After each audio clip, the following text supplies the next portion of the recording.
Hey guys. So today is not during nap time. Sorry about that. But here we are nevertheless. So today was my daughter's first day. She's in a homeschool program. We've homeschooled her exclusively the last 2 years, and this year we found a 2-day program that she started, and so today was her first day. Super fun and exciting. I was busy almost the entire time she was gone on some calls, and those were good, but took up most of my day. So I'm excited to check in with some of you guys and start talking about something that I'm super passionate about. And hey, Magali, could talk about a lot. So for those of you that don't know me, my name is Jessica Jacobs. I'm a Young Living Platinum, and I've been doing Young Living for a little over 3 years, the business for a little over 2 years. And I love teaching. I love leadership concepts. I love helping people not make the same mistakes that I did. And so hopefully some of this will, hey, Mom. Hopefully some of this will connect with you. So empowering versus enabling. This is, thank you, Alyssa. That's super sweet. So empowering versus enabling. This is something that, like I said, I'm super passionate about. I learned a lot about probably late in life. And this concept works in pretty much all areas of life. Teaching your kids how to, giving them tools to empower themselves versus enabling certain behaviors is a whole nother topic for not this Periscope. But this really translates a lot into this business. And this business, network marketing, can show you a ton about yourself. And there are lots and lots of areas for personal development. If you choose to commit to this business and not to quit, you will learn a lot, and you will have the opportunity to change and grow if you want to succeed. And if you find yourself stuck, one of the best things you can do is look back at yourself and see what you're doing to get in your own way. How can you change? It does sometimes hurt. I totally agree. But it really, like I said, it can translate into so many different areas of your life.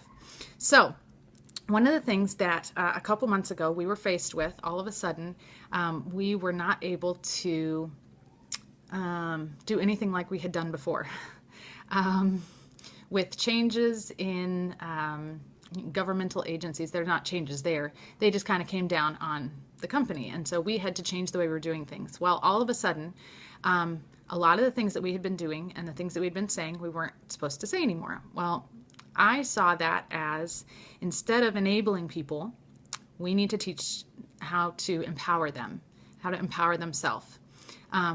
As a society, and this is not, pointing fingers at anybody, but as a society, we've gotten to where instead of researching and looking up answers for ourselves, we just want to, ask our neighbor or, check a blog and, oh, okay, they said this, great, I'll do that. When really that's never how it was supposed to be.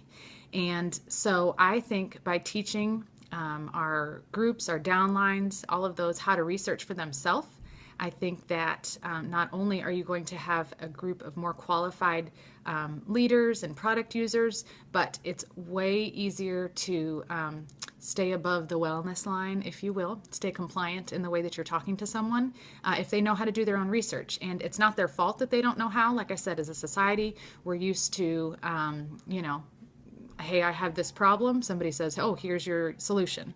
And so early on in my natural journey, I started researching and, looking things up. And I looked all different places. Sometimes the places I looked was on Facebook. Sometimes it was blogs.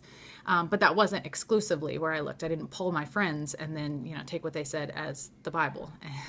And so I have found that a lot of people don't know how to research. When they have an issue, they don't know where to go. If they can't ask their friend, who they think is super crunchy, for the answer, they're lost.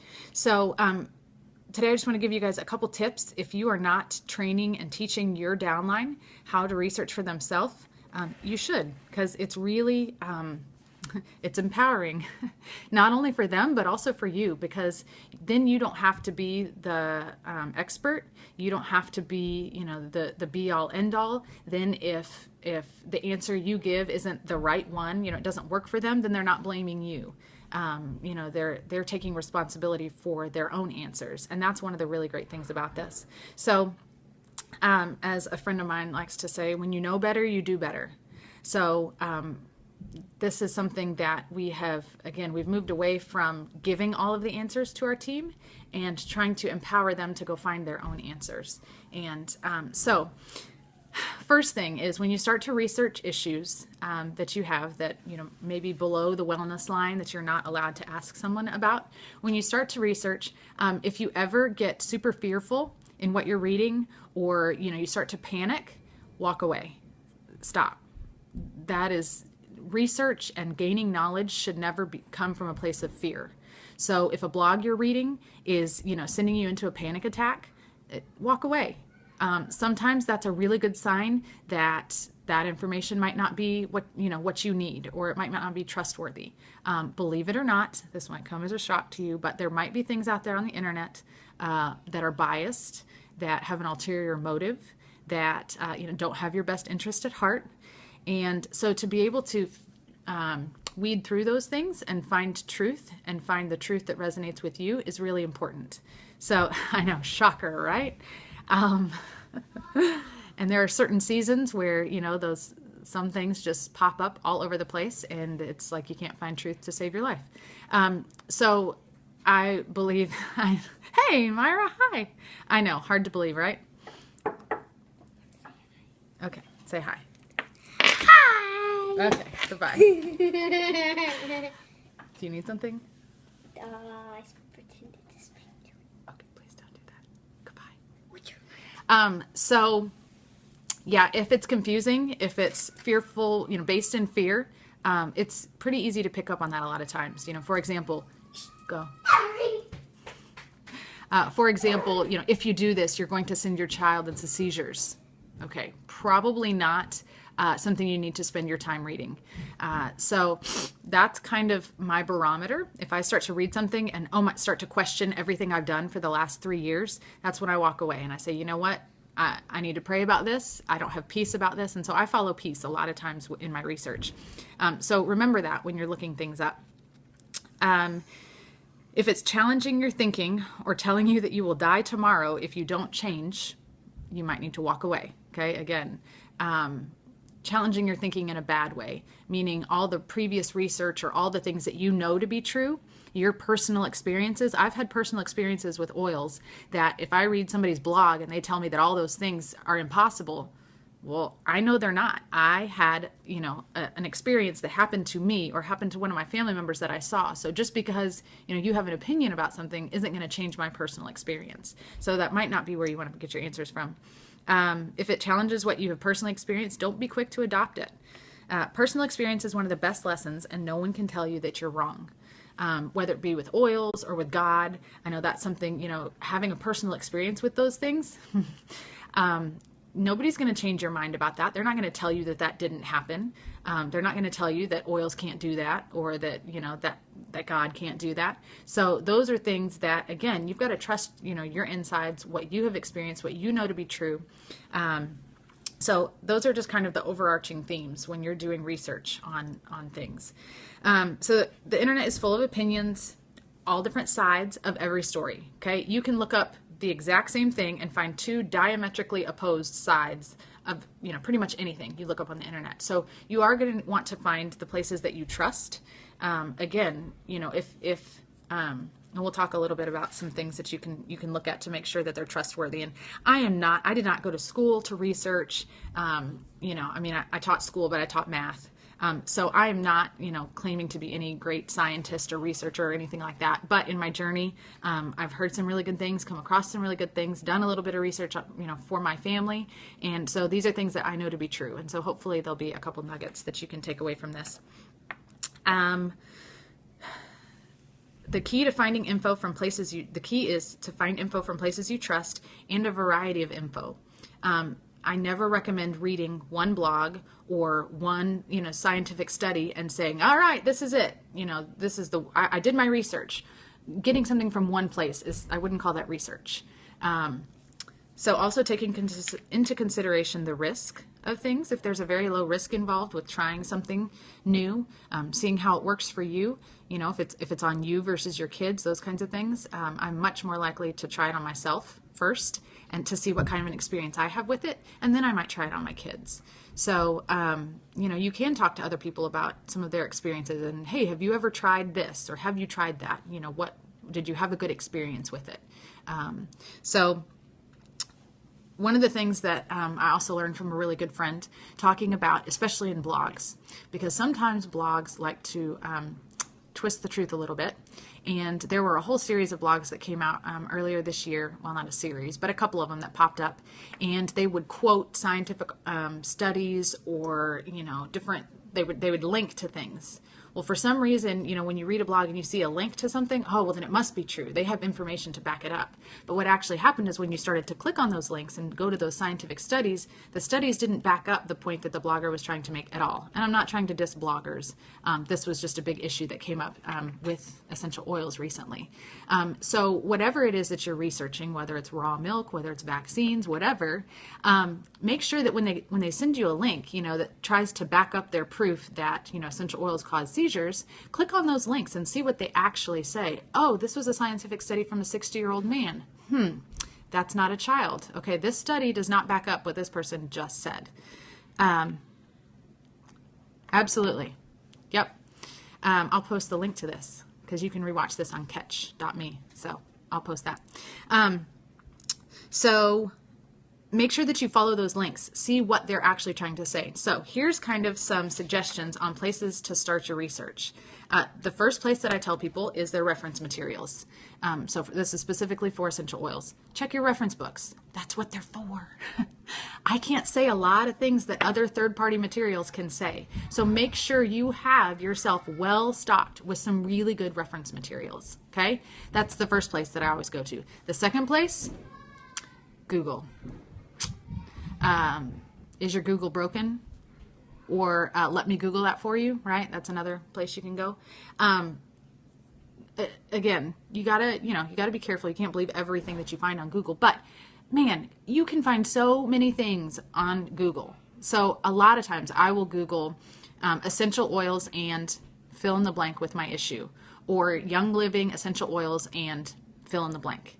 And you will come up with tons of graphics, with, internet posts, links, all these kinds of things that you can go click on and you can start to read. I have found a number of really good information. And here's something else that I found. If I just Google essential oils and whatever my issue is, if I find another company, another brand of oils, and I read through their stuff, what they recommend, and then I'll go find another one that's a Young Living one, and they recommend the same thing, that tells me, okay, I'm on the right track. I've found two different sources that both recommend the same, oils or the same protocol, that kind of thing. So that helps me, again, when you get more and more, hey, Rachel, more places that say the same thing, that's probably, like I said, you're on the right track. So Google is great. It really is. Hey, and it can be a really good tool when used correctly. So don't forget that. When somebody asks a question that I can't really answer compliantly or, that kind of thing, I'll say, go check your reference books and Google it. Okay, so those are two things that anyone can do. YouTube has a whole slew of things. You can still Google and check the images. There's lots and lots and lots of images still available on the World Wide Web, even though, everybody has cleaned up their Pinterest and all of those things. They're still out there to find. Oh, good. Thanks, Rachel. So those are the places where I send people first. There you go. Ask Siri, right? She knows everything. So it would be interesting, her answer, wouldn't it?